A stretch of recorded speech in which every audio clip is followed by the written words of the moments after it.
तो आज क्या पढ़ने वाले हम? नष्ट समीकरण। इससे बोर्ड में क्वेश्चन आता ही आता 100%, है ना। एक क्वेश्चन आपको जरूर देखने को मिलेगा। डेरिवेशन भी है इसका, मगर डेरिवेशन कभी नहीं पूछा है आपको। तो डेरिवेशन कराऊंगा सबसे बाद में, पहले फॉर्मूला लिखाऊंगा। उस फॉर्मूले के अंदर क्या क्या चीजें क्या क्या हैं, कैसा सवाल आएगा तो क्या अप्लाई करेंगे, वो सारी चीजें कराऊंगा और न्यूमेरिकल कराऊंगा, ठीक है। हाँ, तो ये हो सकता है कल तक चले, न्यूमेरिकल इस पे ज़्यादा कराऊंगा क्योंकि एक क्वेश्चन जरूर इस पे मिलता है इलेक्ट्रोड विभव से। तो ये आखिर नष्ट इक्वेशन आई क्यों? हमने पीछे क्या पढ़ा था? हमने पढ़ा था ई स्टैंडर्ड, है ना, मानक इलेक्ट्रोड विभव। तो हम किसी का भी निकाल रहे थे, क्या निकाल रहे थे? सेल का मानक इलेक्ट्रोड विभव, या एक अकेला अर्ध सेल था उसका भी इलेक्ट्रोड विभव निकाल रहे थे, कैसा? मानक। अभी हमने कौन सी कंडीशन में बताया था ये मानक? जब हमारी सांद्रता कितनी हो? 1 मोलर हो, टेम्परेचर कितना हो? 25 डिग्री सेंटीग्रेड हो, है ना। या गैस, अगर गैस के आयंस है तो गैस का दाब कितना हो? 1 atm। इस कंडीशन पर जब हमने आपको इलेक्ट्रोड विभव निकालना बताया था या सेल का विभव निकालना बताया था, तो इस कंडीशन पर वो सब क्या कहलाते थे? मानक कहलाते थे, है ना। मानक इलेक्ट्रोड विभव, मानक सेल विभव। बट अगर कंडीशन चेंज कर दी, ताप 25 डिग्री सेंटीग्रेड ना लिया जाए, कुछ भी लिया जाए इसके अलावा, या सांद्रता 1 मोलर ना ली जाए, कुछ और ली जाए, तब हम उस विधि से इलेक्ट्रोड विभव ज्ञात नहीं कर सकते। मानक इलेक्ट्रोड विभव नहीं, मानक इलेक्ट्रोड विभव ही निकलेगा उस कंडीशन पर, और कोई विभव नहीं निकल सकता। या हम कहें किसी और टेम्परेचर पर सेल का विभव बताओ, तो नहीं बता सकते। तो फिर इसका सॉल्यूशन के लिए क्या आया? नष्ट, एक नष्ट वैज्ञानिक थे, इसे बोला नष्ट ही जाएगा, होता नैनसर्ट है और पढ़ेंगे इसे नष्ट ही हम। तो नष्ट समीकरण दी, ये एक ऐसा फॉर्मूला दिया इन्होंने जो आप किसी भी टेम्परेचर पर, जो आप किसी भी टेम्परेचर पर, किसी भी सांद्रता पर सेल का विभव बता सकते हैं या इलेक्ट्रोड विभव बता सकते हैं। देखो एक बात और ध्यान में रखो कि जो इलेक्ट्रोड विभव होता है वो एक अकेले इलेक्ट्रोड का होता है, अर्ध सेल का होता है। और जब हम सेल विभव की बात करेंगे तो उसमें दोनों इलेक्ट्रोड होंगे, पूरे सेल का विभव होगा। क्लियर है ना। तो इससे दोनों काम होंगे। अगर आपको इलेक्ट्रोड का रिडक्शन पोटेंशियल, ऑक्सीडेशन पोटेंशियल निकाल के दिखाएंगे हम, एक अकेले का भी, तो उसे बोलेंगे हम इलेक्ट्रोड विभव। अब मानक नहीं बात कर रहे हैं अब किसी भी कंडीशन। और अगर पूरे सेल का विभव हमें निकालना हो तो भी इससे हम निकाल के दिखाएंगे सारे न्यूमेरिकल। तो आइए पहले देखते हैं कि फॉर्मूला क्या है। फॉर्मूला ये सुंदर सा है। तो ये नष्ट इक्वेशन समझ में आए कि हम क्या क्यों पढ़ने वाले हैं इसे। अब ये किसी भी टेम्परेचर पर, किसी भी सांद्रता पर, किसी भी दाब पर हमारे सेल का विभव बता सकती है और इलेक्ट्रोड विभव बता सकती है। इलेक्ट्रोड विभव दो तरह के होते थे, रिडक्शन पोटेंशियल और ऑक्सीडेशन पोटेंशियल। मानक को छोड़ करके ये सब बताइए, है ना। चलिए वैज्ञानिक का नाम, हाँ, वैज्ञानिक का नाम ये रहा, यही नाम है। हाँ, अपने ही नाम पे देते थे। अब कभी कोई इक्वेशन आएगी तो भारत इक्वेशन आएगी, क्योंकि भारत बनाएगा। भारत वालों ने तो कोई बनाया ही नहीं, तभी तो भारत का कोई नाम ही नहीं। कब दिए थे? अरे यार दिए होंगे, ये फालतू बात मत करो। कभी भी आपसे ऐसा क्वेश्चन नहीं पूछा जाएगा। और देखो जो 12th का होता है तो ये सब चीजें, ये फैक्चुअल क्वेश्चन है। ये जानने के लिए आप किताब पढ़ें, है ना। किताब में सब लिखा हो। चलिए, तो मैं ऐसी कोई चीज नहीं बताऊंगा आपको। तो ये क्या निकालेगा? ई सेल निकालेगा, और इसमें भी आपको स्टैंडर्ड मानक सेल की आवश्यकता पड़ेगी। तो उसके लिए आपको जानकारी दी होगी 2.303 RT अपॉन NF और log 1/10। यहाँ हम लिख सकते हैं प्रोडक्ट अपॉन रिएक्टेंट, इसे क्यों भी बोल देते हैं। ये आपकी नष्ट इक्वेशन है। मगर जब तक आप इससे सबको कंटेस्ट नहीं करोगे कि ये क्या है, ये क्या है, ये क्या है, ये क्या है, ये क्या है, तब आप अप्लाई नहीं कर सकते। तो मैं सबके बारे में बता रहा हूं कि ये क्या है। ये ई सेल क्या है बच्चों? ये ई सेल है किसका? सेल का विभव। सेल का विभव तो कोई जरूरी है अगर मैं यहां से सेल हटा दूं, यहां से सेल हटा दूं तो ये इलेक्ट्रोड का विभव भी तो हो सकता है। और अगर मैं सेल लिख दूं तो पूरे सेल का, और अगर सेल हटा दूं तो ये सेल का भी हो सकता है और एक अकेले अर्ध सेल का भी हो सकता है। तो हम यहाँ सेल ना लिख करके क्या लिखेंगे? ई लिखेंगे। तो मैं कैसे रिप्रेजेंट कर रहा हूं? आइए, ये है ई है ईएमएफ, या इसे बोलते हैं हिंदी में विद्युत वाहक बल, विद्युत वाहक बल या ईएमएफ। ठीक है, चलिए, या ईएमएफ क्या है? वही विभवांतर, वही तो है, अरे उसे ही बोले जा रहे हैं कुछ भी।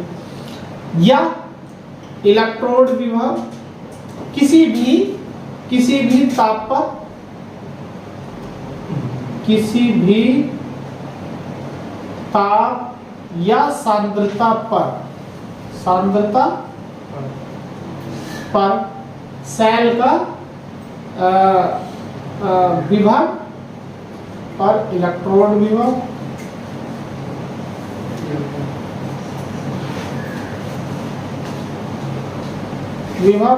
या सेल विभव। क्या ठीक है? आप समझ में आ रही है बात? अगर आधा सेल लेंगे तो इलेक्ट्रोड विभव निकलेगा, अगर पूरा सेल लेंगे तो सेल विभव। क्या किसी भी ताप? ये क्या है भैया? ये है किसी भी ताप पर नहीं। कितने ताप पर? T बराबर टेम्परेचर 25 डिग्री सेंटीग्रेड या 298 केल्विन, 200, और सांद्रता कितनी? C बराबर 1 मोलर।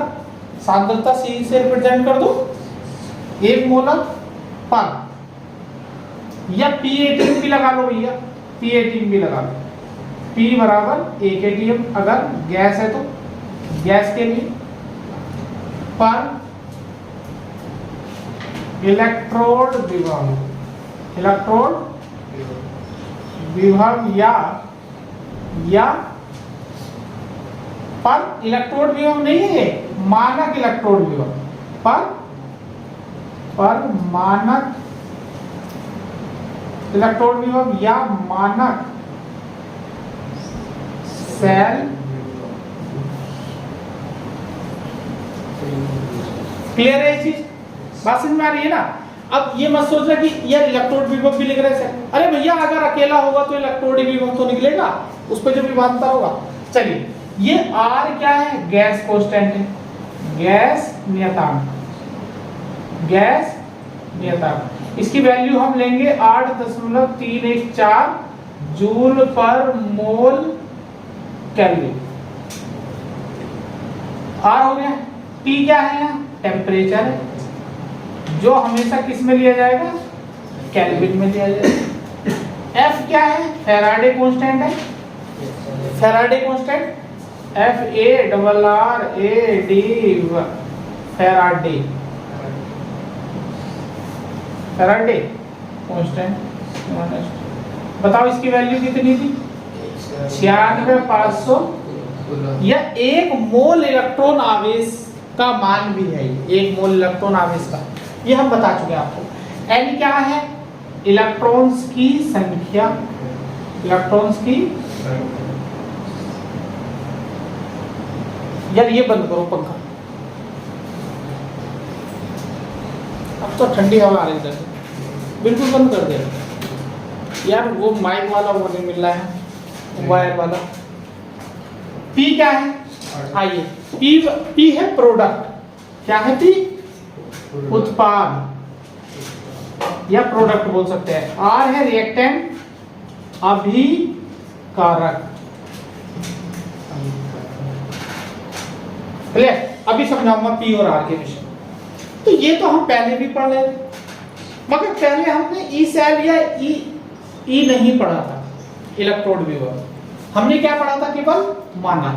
ये पढ़ के आ रहे हैं कैसे निकलता है ई सेल, कैसे निकलेगा इसका? ई कैथोड माइनस ई एनोड मानक वाले।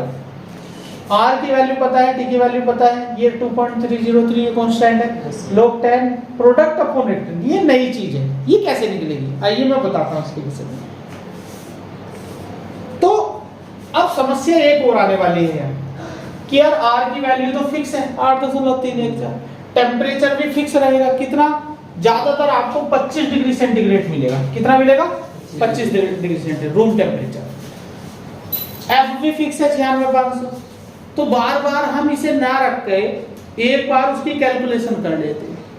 तो उसकी जो कैलकुलेशन आती है बच्चों इसकी 2.303 RTYF, अगर मैं इनकी वैल्यू रखूं सबकी तो 2.303 R की वैल्यू 8.314 गुणा टेम्परेचर 25 डिग्री सेंटीग्रेड, 25 मतलब 298 अपॉन फैराडे की 96,500।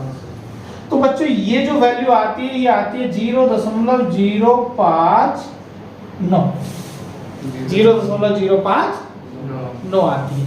मतलब n को छोड़ करके सारी कैलकुलेशन कितनी हो गई 0.059। तो क्या ये वाली इक्वेशन लगाना पसंद करोगे या अब ये वाली इक्वेशन लगाना पसंद करोगे? E बराबर E नोट माइनस 0.059 बटे n और log 10 प्रोडक्ट अपॉन, और प्रोडक्ट को ऐसे बड़े ब्रैकेट में लिखेंगे, ये लगानी पसंद करोगे? ये लगाएंगे। हम क्यों बार बार ये वैल्यूज रखेंगे, हमें इसका रट्टा मार देंगे 0.05 खत्म कहानी। तो ये है बच्चों नष्ट इक्वेशन। कोई कहने लगे ये सेल क्यों नहीं लिखा, क्योंकि सेल के लिए भी और आधे इलेक्ट्रोड का भी हम वो निकाल सकते हैं, इलेक्ट्रोड भी हो। क्लियर है ये चीज? जल्दी से पहले इसे नोट कीजिए ऐसे ही। और यहाँ पे हमने टेम्परेचर की वैल्यू कितनी रखी है 25 डिग्री सेंटीग्रेड, ये स्टार बना के लिखेंगे ये वाली बात। पहले ये इक्वेशन लिखिए, ये सारी बातें लिखिए, फिर ये स्टार बना के ऐसे लिखिए, तब ये इक्वेशन लिखिए, और यही इक्वेशन आपको रट्टा मारनी है। देखो क्वेश्चन में कराने को करा दूं, मगर पहले चीजों को समझ लीजिए। 25 डिग्री सेंटीग्रेड या 298 केल्विन। अच्छा आर की वैल्यू यहाँ रख दी 8.314 और एफ की वैल्यू रख दी 96,500 कूलम। यहाँ मैंने मात्रा नहीं लिखा, लिख लो जूल पर मोल केल्विन।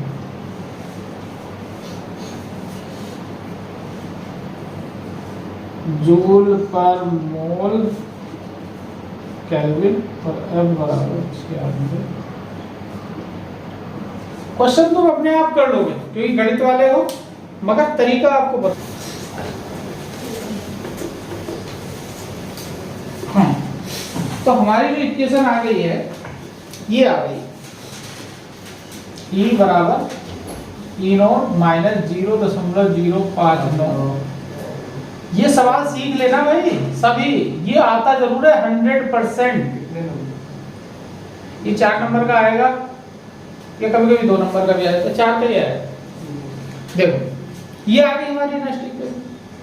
अब इसमें P कैसे है, कैसे निकालेंगे देखिए। तो इक्वेशन बनानी सिखाऊंगा मैं वहीं पे, और इक्वेशन हमने बनाई हुई है कि Zn से 2 इलेक्ट्रॉन निकल गए, Zn+2 बन गया, ये जो इक्वेशन बनेगी। तो हम क्या करेंगे, पहले मैं एक इक्वेशन लिख के दिखाता हूं। मान लीजिए ऐसी कोई इक्वेशन है A + B से बना C + D, ये इक्वेशन है। यार एक बात बताओ ये क्या है, ये प्रोडक्ट ही तो है, दो उत्पाद बने, किनसे बने, रिएक्टेंट से, अभिकारक रिएक्टेंट ये 2 है।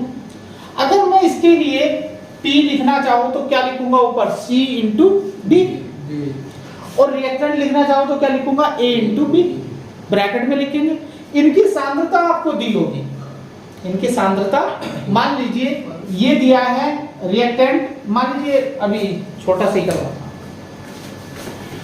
जैसे ये एक एग्जांपल है A से B बना, A से B बना, और इसकी सांद्रता आपको, ये सॉलिड था, क्या था सॉलिड था, इधर जाके ये आयन में बन गया, है ना, और इसकी सांद्रता कितनी दी है 0.1 मोलर।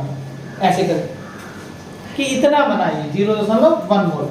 तो हम क्या कहेंगे, मान लीजिए कोई आयन बनना है, ऐसे करके, या ए पॉजिटिव ही ले लो, इधर सॉलिड था उधर आयन बन गया।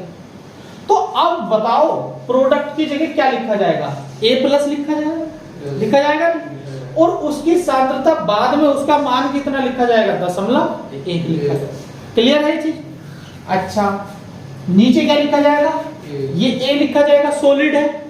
अगर सॉलिड है, यदि सॉलिड है, सॉलिड या लिक्विड है, प्योर लिक्विड है, तो सांद्रता पता है कितनी दी जाएगी, सांद्रता 1 ली जाएगी, 1 ली जाएगी। अगर कोई रिएक्टेंट या प्रोडक्ट इनमें से उनकी सॉलिड है तो उसकी सांद्रता कितनी ली जाएगी, 1 ली जाएगी। ठीक है, अब ये सॉलिड है तो इसकी सांद्रता यहां क्या लिखेंगे, हम A लिखेंगे और इसकी सांद्रता 1 लिख देंगे, खत्म। अगर यह लिक्विड भी होता तो भी 1 लिख देते। आयंस की ही लेनी है केवल, ठीक है। अब जैसे एक चीज और देखिए, मान लीजिए एक आयन ऐसा है, सॉलिड है और सॉलिड नहीं है, चलो ऐसा मान लो यहाँ पे 0.01 है मोलर सांद्रता है। बताओ यार, इसे 10 की पावर -1 लिख सकते हो? लिख सकते हैं। और इसे कितना लिख सकते हो, 10 की पावर -2 मोलर। ऐसे मैं ऐसे बनाऊंगा, ऐसे दिया होगा, ऐसे बनाऊंगा। अब मान लीजिए यहाँ आयंस बने 2 आयंस और उनकी सांद्रता जो है 0.1 मोलर है, तो क्या मैं इसे 10 की पावर -1 मोलर लिख सकता हूँ? ठीक है, दुगने बने तो सांद्रता दुगनी होगी। चलिए इसे कैसे रखेंगे, अगर हमें यहाँ log 10 P में रखना हो तो देखो प्रोडक्ट क्या है, यही तो प्रोडक्ट में क्या है, A पॉजिटिव। और जरा गौर करो, ब्रैकेट ऐसे लगाएंगे, A पॉजिटिव कितने हैं, दुगने हैं, तो आप यहाँ क्या लगाओगे, स्क्वायर लगाओगे। क्लियर? जो आगे लिखा होगा उसका स्क्वायर अपॉन, नीचे रिएक्टेंट क्या है, A है केवल। क्या ये सॉलिड है? नहीं, इसकी सांद्रता दी है, सॉलिड नहीं है। अब अगले स्टेप में ये सॉल्व करके दिखा रहा हूं। अगले स्टेप में क्या करोगे, log 10 A पॉजिटिव की वैल्यू देखो कितनी है, 10 की पावर -1 का। अब जो है आप ये वाला छोटा वाला ब्रैकेट लगा सकते हैं। जैसे आप वैल्यू रखेंगे, जब सांद्रता को हम बड़े ब्रैकेट में दिखाते हैं, जैसी वैल्यू रखेंगे और बटे नीचे 10 की पावर -, खत्म। ये सोल्व कर देंगे। सोल्व करना मैं सिखाऊंगा ये सारी चीज। क्या ये बात समझ में आ रही है?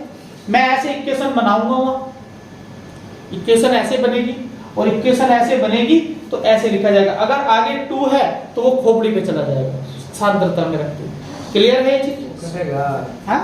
दोगुना है, उत्पाद दोगुना करेगा वो। हाँ, तो ये तो दिख ही रहा है, दो गुना नहीं रहेगा, ये इक्वेशन बनानी पड़ेगी, इक्वेशन दी नहीं होगी।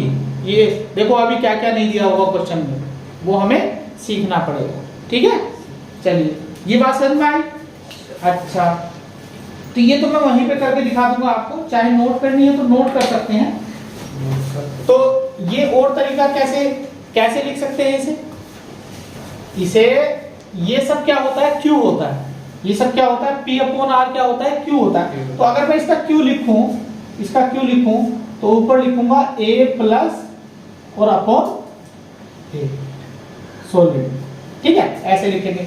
इसका Q अगर लिखा जाए तो क्या लिखा जाएगा, A+ का होल स्क्वायर अपॉन नीचे क्या लिखा जाएगा, A।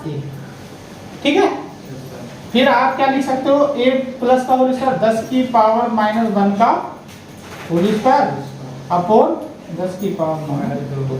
ठीक है, ऐसे कर सकते हैं। तो आप चाहे तो एग्जांपल के तौर पे लिख भी सकते हैं। वो कराई दिया मैंने। लोग के सवाल आते हैं तुमसे, गणित में लोग सीखा? चलो, हमारा कोई ज्यादा रोल नहीं है, हम थोड़ी सी चीजें बताएंगे, बहुत हल्की फुल्की बताना ही पड़ेगा क्योंकि फिर सवाल नहीं होंगे ना। जल्दी से नोट करो और फिर सवाल कराते हैं। वो इक्वेशन तो लिखी हुई है आपके पास, कभी दोबारा लिखो। ये चीजें बता, हाँ ये स्टार बना के भैया, ये स्टार बना के, ये वाली बात। यदि सॉलिड या लिक्विड है तो देखो यहाँ a प्लस की जगह क्या लिखेंगे 10 की पावर माइनस 1, और a सॉलिड की जगह क्या लिखेंगे 1। ये भी सॉल्व कर लेते थोड़ा सा सॉलिड की जगह 1। चलिए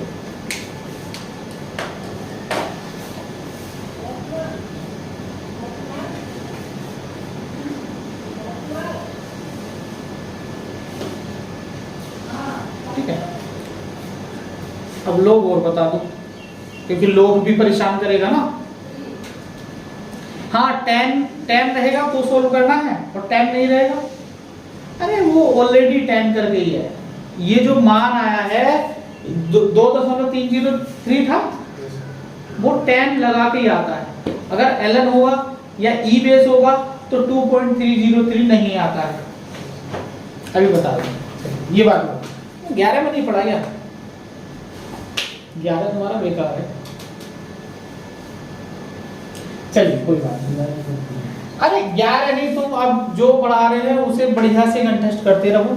11 वाले को छोड़ो, अब 11 तो होगा नहीं, 11 देखिए बाद में। इतना ही सिलेबस 11 में, इतना 12 में, और उसमें तो ज्यादा है। देखिए मैं आपको बता दूं, अगर ln x लिखा हो, ln x यही होता है log ऑन बेस ex। और अगर आपको कभी भी, हम इसमें कैलकुलेशन नहीं करते हैं, इसमें कैलकुलेशन नहीं करते हैं, हम किस में कैलकुलेशन करते हैं, जब यहाँ बेस कितना बन जाए 10 बन जाए। और 10 बनाने के लिए आपको क्या करना पड़ेगा, log 10x बनाने के लिए आपको गुणा करनी पड़ेगी 2.3030। ये जो log e बेस x होता है वो इतने के बराबर होता है। तो हमारी इक्वेशन में 2.303 था नहीं, हाँ, तो वो पहले से ही आपको बेस 10 बना के भेजा गया है। क्लियर है ये चीज। एक इंपॉर्टेंट जानकारी ये। अब बताओ कौन बताएगा log 1 की वैल्यू कितनी होती है। सब में 10 बेस पे बताऊंगा, सब में 10 बेस पे बताऊंगा। log 1 की वैल्यू, log 10 बेस 10 की वैल्यू कितनी होती है, बताओ कौन बताएगा, कौन बताए, क्यों होती है, कैसे होती है। एक होती है, कैसे होती है बता। मैं बता, अब 10 बेस नहीं लिख रहा हूं है ना, समझो सब 10 पे ही।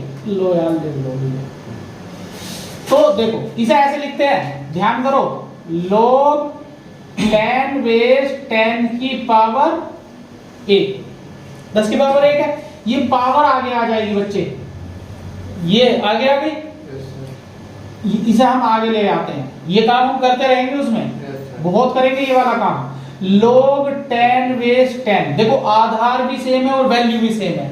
जब दोनों सेम हो तो इसकी वैल्यू होती है 1, इसकी वैल्यू कितनी होती है 1। तो कितना आया आंसर, ऐसे आता है। ठीक है, अब गणित भी पढ़ लो कुछ। log देखिए, अगर हम 100 की वैल्यू निकाले तो 100 की वैल्यू कितनी आती भारत, log 100 की, तो log 10 तक ही रट रखा। अरे भैया ये देख, क्या मैं इसे 10 की पावर 2 लिख सकता हूँ, इसे 10 की पावर, ये 2 आगे आएगा, और देखो क्या बन गया, log 10 कितना हो गया 2 गुणा, जब आधार भी सेम और वैल्यू भी सेम तो क्या हो गया 1 हो गया, 2 ही कम। अरे यार 100 मतलब 2 जीरो है 2 1 जीरो है 1 मान, log 10 की वैल्यू। log, अब इसी तरह से log 1000 की वैल्यू कौन बताएगा, 3 होगी कि नहीं होगी, 10 की पावर 3 होगा, 3 आगे आ जाएगा। अब तो कोई जरूरत नहीं है log 10,000 की कराने की, हाँ भाई 4 होगा। क्या ये बात समझ में आई, ये बातें समझ में आई ना। ये आगे लाने की परंपरा हम सवाल में चलते जाते। दूसरी चीज, ये तो हो गए। log 2 की वैल्यू किसे किसे पता है, हाँ log 2 की वैल्यू 0.3010, याद करने के। देखो 2 से 1 बढ़ जाएंगे, 1 अंक 0.3 0 1 0 खत्म। याद करेंगे, log 3 की वैल्यू याद करेंगे, लोग 3 की वैल्यू क्या होगी, 0.4 से स्टार्ट होगी, 0.477 ये होती है। एक और लगा देते हैं इसमें, इसका मान कैसे है? ये फिक्स है। मतलब 5 अब तो बढ़ाया वाली को तो कैसे नहीं, लोग ये सब फिक्स होता है। आपने मतलब इसको कैसे निकालेंगे मतलब किसे भाई ये क्या तो रहा हूँ, ये सब पहले से ही जो गणितज्ञ है उन्होंने, पाई का मान कितना होता है, कहाँ से आया? कहाँ से आया? ये गणित वालों से पूछना है, ये चीज गणित वाले बताएंगे क्योंकि ये गणित का मामला है। ठीक है, हम क्यों यूज कर रहे हैं इसे, क्योंकि हमारे कैलकुलेशन हमारे यहाँ भी, मैं नहीं बता सकता। तो जैसे पाई का मान 22/7 होता, कहाँ से आया, वो भी कैलकुलेशन से ही आया है, ऐसा नहीं है, सब चीजें कैलकुलेट की गई हैं। जो हम नहीं कर सकते वो साइंटिस्टों ने किया है और कहा कि ये सोल्व करते करते पागल हो जाएंगे बच्चे, तो इसका फिक्स वैल्यू ये है। सर कहाँ 22/7 को यूज करेंगे या कहाँ 3.4 करेंगे? कहीं भी कुछ भी कर सकते हो जो तुम्हारा मन। हमारे केमिस्ट्री में 22/7 रख लो या 3.14 रख लो, वो आप गणित वालों से पूछना कहाँ यूज करेंगे। ठीक है, चलिए ऐसे ऐसे कर सकते। आइए लोग, अब देखो 2 वैल्यू आपको रट्टा मारनी होगी, बाकी मैं ट्रिक बता रहा हूँ कैसे। अगर लोग 4 की वैल्यू आ जाए निकालने के लिए तो आप क्या कर लोगे, अरे 4 को तोड़ लोगे, क्या कर लोगे, लोग 2 की पावर 2 आगे आएगा कूद करके, और लोग 2 की वैल्यू आप रख दोगे 2 गुणा 0.30। समझ में आएगा? Yes sir. अन्य लोग 4 की भी रटेंगे, हम तो 4 की क्यों रटोगे, पागल हो गया। तो यहाँ कितना हो गया, 2 0 0 2 एकम 2 और 2 0 0 3 2 नीचे, अर्थात लोग 4 की जो वैल्यू होती है 2 की 2 गुनी होती है। यस सर, 2 अगर कोई ये नोट करोगे, तो करोगे नहीं, करो नोट जल्दी से, ये अलग है, ये चीज अलग है। चलिए रब कर देता हूँ, हो गया। ये सब बनाइए, ये 2 बातें, ये सब एक जैसे एग्जांपल ही क्या है, ये पॉइंट है। तो ये वो नोट करिए। चलिए लोग 6 की वैल्यू सिवाय 11 कंटिन्यू करिए। तो 6 को कैसे करोगे भाई, अगर आ गया तो लोग 2 गुणा 3 कर लो, 2 गुणा, और जब गुणा होती है तो देखो लोग कैसे बदलता है, जैसे लोग इसके अंदर घुसेगा, किसके घर के, हाँ? घर के अंदर लोग घुस रहा है, तो लोग जब अंदर जाएगा इसके पास तो कहेगा हेलो, तो मेरे पास लोग 2। अब जब ये गुणा है तो गुणा की जगह क्या बदल जाएगा, प्लस आ जाएगा। अभी ये पढ़ा नहीं क्या तुमने, गणित में नहीं पढ़ा कहीं? लोग जब अंदर घुसेगा गुणा में, m into n में, तो उनके बीच में अलग अलग मिलेगा इनसे और प्लस हो जाएगा। गुणा में वैल्यू बढ़ती है तो यहाँ प्लस हो जाएगा। चलो आओ, ठीक है। चलिए अगर कुछ ऐसा हो रे 3/2 हो, भाग हो, तो देखो इससे कैसे मिलेगा, लोग इससे मिलेगा कि भैया लोग 3 तुम पहले आओ, माइनस लोग, जब भाग होगी तो माइनस आएगा उनके बीच में, और जब गुणा होती है तो और सबसे मिलेगा। कोई बाहर का मेहमान आ रहा है, बाहर का क्या अपना मेहमान आ रहा है तो सबसे मिलेगा नहीं, हाय हेलो करेंगे। पहले किसके पास जाएगा, घर की लेडी के पास,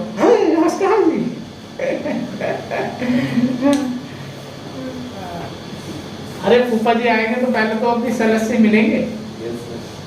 इसमें कॉमन है ये, इसमें ज्यादा वो नहीं सोचना चाहिए, होता ही है, नेचर है। तो ये 2 चीजें, और हम इन बातों को दिल पे ले लेते हैं, फूफा की गर्दन तोड़ दूंगा मैं, पानी में जहर मिला दूंगा, मम्मी देखो, अरे भैया करने देना, कर लो, हो गया ना। चल जाइए सर। तो क्या ये बातें समझ में आई? अब एक क्वेश्चन करते हैं, और अभी हम सेल पे नहीं चलेंगे, छोटे से इलेक्ट्रोड पे चलेंगे। क्वेश्चन है हमारा ये, नोट किया करो यार जल्दी तुम। यस जो नोट लिखता है जो रह जाएगा वीडियो खोल के देख लिया करो। लिखिए क्वेश्चन लिखिए मेरे साथ साथ। यस सर बोलिए।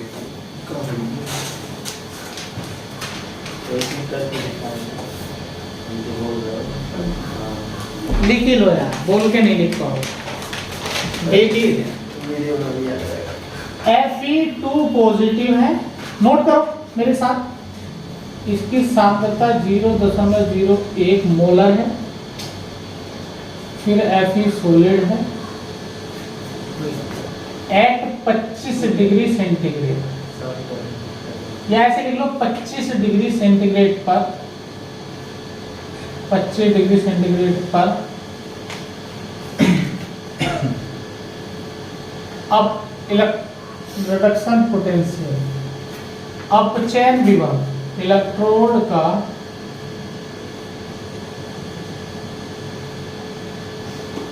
अपचयन विभव,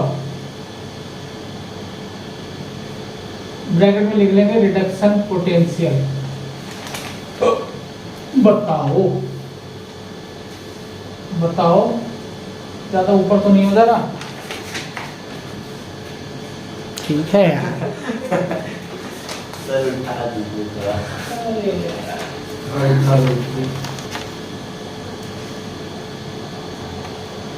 लो भैया उठा दी। इसे उठाने के चक्कर में मैं नोट डाउन लिख देना है। ई नोट Fe2 पॉजिटिव से Fe, ये आपको दे रखा है -0.45 मोलर। क्लियर है? चलिए आंसर लिखते हैं इसका।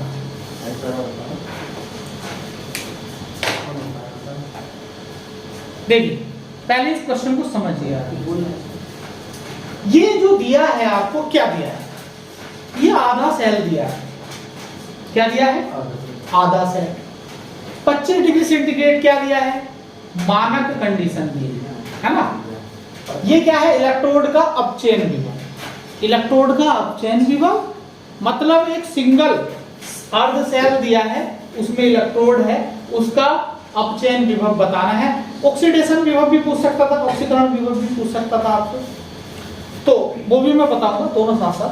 तो रिडक्शन पोटेंशियल बताना है। आपको क्या दिया है? स्टैंडर्ड दिया है। तो हम कौन सी इक्वेशन लगाएंगे? आइए देखिए, इधर करता हूं। E बराबर, मैंने कहा था कि जब यहाँ सेल लगाएंगे तो सेल का विभव, और जब सेल नहीं लगाएंगे तो किसका विभव? इलेक्ट्रोड का। और इलेक्ट्रोड का भी कौन सा? Reduction potential. रिडक्शन, तो यहाँ भी कौन सा? Reduction potential. मैं आपकी जानकारी के लिए बता रहा हूँ बार बार। -0.059 बटे n और log प्रोडक्ट अपॉन क्या कोई और विधि से कर सकते थे जो हमने पहले किए थे?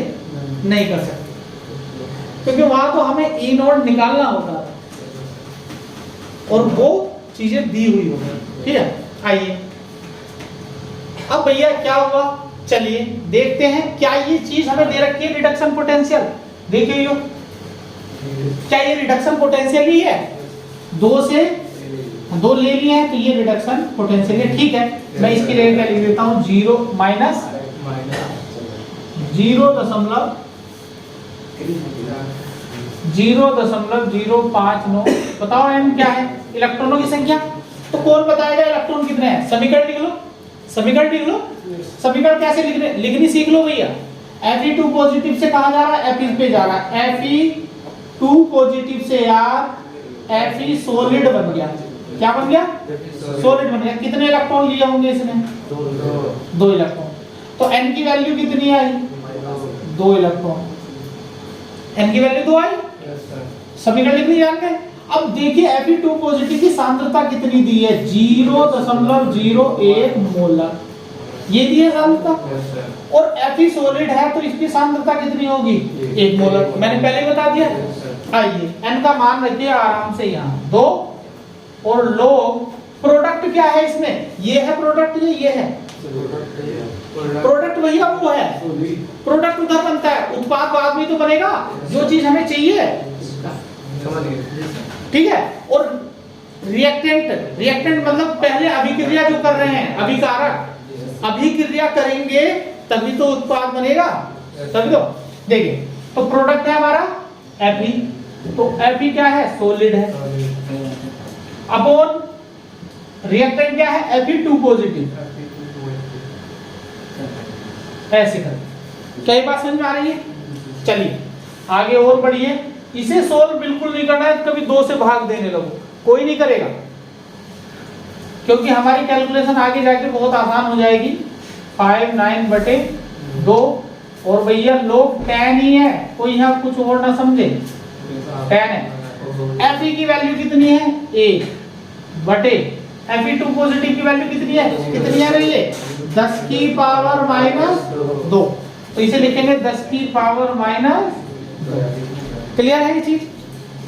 इसे ऊपर लेके आओ, पहले इस पोर्शन को सोल्व करना हमेशा, तब इसे करना -0.45 -0.059 बटे 2 गुणा, इसे ऊपर लेके आओगे कितना बनेगा, log 10 10 की पावर -2। और अभी अभी मैंने क्या सिखाया है, जो घात में होता है वो आगे चला जाता है, तो क्या लिखोगे -0.45 -0.059 बटे 2, ऊपर जाएगा तो प्लस होगा ना, इसे प्लस होगा। हाँ ऊपर जाके तो प्लस हो जाएगा। क्या बात है, बहुत बढ़िया, तो प्लस हो गया। और ये 2 क्या आएगा, आगे आएगा, और यहाँ क्या आ जाएगा, log 10 रेज़ 10, इसका मान कितना हो जाएगा, 1 हो जाएगा। और ये 2 से, इसलिए मैंने 2 से 2 नहीं काटा, ये नहीं काटा, वरना गुणा करते थे। अब देखिए क्या है आंसर, 0.45 माइनस 0.059, तो आंसर आ चुका है हमारा 9, 5 5 10, 4 और 1 5 माइनस बोल्ड। ये किसका है, ये अर्ध सेल, इस अर्ध सेल का अपचयन विभव है। कोई मुझे बता सकता है कि इस अर्ध सेल का ऑक्सीडेशन पोटेंशियल कितना होगा? 0.5। अरे यार प्लस कर दो ना, इसे क्या कर दो, प्लस कर दो, 0.509। क्लियर, क्लियर है ना? अगर reduction potential, oxidation potential, oxidation clear, बाकी सब वही रहेगा। अब आइए, क्या इसकी वैल्यू पता है आपको? अरे क्या दे रखा है, ये रिडक्शन पोटेंशियल दे रखा है। क्या दे रखा है? तो मैं ऑक्सीडेशन पोटेंशियल कैसे निकाल सकता हूँ, Cr से Cr3 पॉजिटिव बराबर 0.75 वोल्ट। ये ऑक्सीडेशन पोटेंशियल है, ये रिडक्शन पोटेंशियल है। क्लियर है? आगे यहाँ मान रख दीजिए 0.75, 0.059। कौन बताएगा कितने इलेक्ट्रॉन? तो इलेक्ट्रॉन भी निकालने हैं, तो 3 बता दोगे आप देख करके, यहाँ से तो आधा सेल है, मगर P और R भी बताना है। तो हम क्या करेंगे, ऑक्सीडेशन पोटेंशियल, ऑक्सीडेशन की टर्म में अगर हमें ऑक्सीडेशन पोटेंशियल बताना है तो हमें समीकरण में किसकी लिखनी होगी, ऑक्सीडेशन की लिखनी होगी, समझ रहे हो? तो समीकरण ऑक्सीडेशन कैसे लिखा जाएगा, क्रोमियम सॉलिड से ऑक्सीडेशन ये तो होता, और देखो आपको दे भी रखी है ऑक्सीडेशन। अगर रिडक्शन लिखनी होती तो इसे हम इधर लाते। रिडक्शन क्या होता है, इलेक्ट्रॉन गेन करना। अब ये क्या कर रहा है, 3 इलेक्ट्रॉन आपको निकालना। इसकी सांद्रता कितनी हो जाएगी, 1 मोलर, और इसकी कितनी हो जाएगी, ये तो दे ही रखी है 10 की पावर -1 मोलर। n कितने हो गए, 3। जल्दी से रख दीजिए, मेरे साथ साथ कर लेंगे, अगर कहीं समझ में ना आए तो पूछ लेना। 10 प्रोडक्ट, बता प्रोडक्ट क्या है भाई भारत, प्रोडक्ट क्या है, यही तो है Cr3 पॉजिटिव। अगर कोई बच्चा नहीं रखना चाहता Cr3 पॉजिटिव, मगर तब के केस में रखना पड़ेगा जब यहाँ 2 हो, उसका स्क्वायर चढ़ाना पड़ेगा ना। तो अभी आएंगे वो सवाल भी। Cr सॉलिड, चलिए इधर से कर देता हूँ। 0 नोट कीजिए आप, 5/9/3 भैया, ये तो आपके 3 से भाग देनी पड़ेगी। और देखो डरो मत, इस कैलकुलेशन से डरना मत पवन। Cr3 पॉजिटिव 10 की पावर -1, और नीचे क्या आ जाएगा 1, 1 तो -1 आगे आएगा रे, क्यों रे? जी इधर देखो, इधर देखो, इधर देखो सारे बच्चे, ये 9 है, 9 से मैं क्या इसे ऐसे लिख सकता हूँ 0, 5 को 6 लिख सकता हूँ। लिख सकते बोल हैं। यार, ये तो कर सकते हैं ना, एक वैल्यू आगे। हाँ, ये सीखा नहीं क्या तुमने? तो मैंने केमिस्ट्री में सिखाया था यार, 11 में, है ना? ये -1 आगे आएगा, और यहाँ क्या बचेगा, log 10 बेस 10, उसका मान कितना होता? 1 होता। 1 ये तो बचेगा जब पावर आगे आ जाएगी तो। अब देखिए 0.75 माइनस 3 से ही काट दीजिए, 0.02, और ये माइनस माइनस प्लस, बस उसका वैल्यू 1, बस खत्म। 5 2 बोला। अगर तुम ये नहीं करते तो भी इतना ही आता, 766 आता, 0.766, तो उसे 7 लिख सकते हैं। ठीक है, क्लियर है? क्लियर है ना? नहीं है क्लियर? आदित्य मनी चौरसिया, करोगे क्वेश्चन हो? नहीं करोगे? आगे बोलिए, नहीं आए आगे? तो चलिए कल करते हैं, और कल भैया होंगे इस पे बोर्ड में आने वाले क्वेश्चंस। ठीक है, यहाँ से हमने स्टार्टिंग दे दी है, मगर इसे पढ़िए आराम से। आज कुछ भी नहीं बताया, एक फॉर्मूला बताया है, वो कैसे कैसे होगा सब कुछ बिल्कुल आराम से तुम्हारे सामने सब प्रस्तुत है। यहाँ देख लेना भैया, ये रिडक्शन पोटेंशियल नहीं, यहाँ हमने ऑक्सीडेशन, क्योंकि हमें क्या बताना था, ऑक्सीकरण विभव बताना था। कोई बच्चा इसका रिडक्शन पोटेंशियल लिख सकता है? इसका ERP लिख सकता है कोई? हाँ, मैं लिख दूंगा 0.77 वोल्ट। क्लियर है? Yes sir. चलिए ठीक है, आज के लिए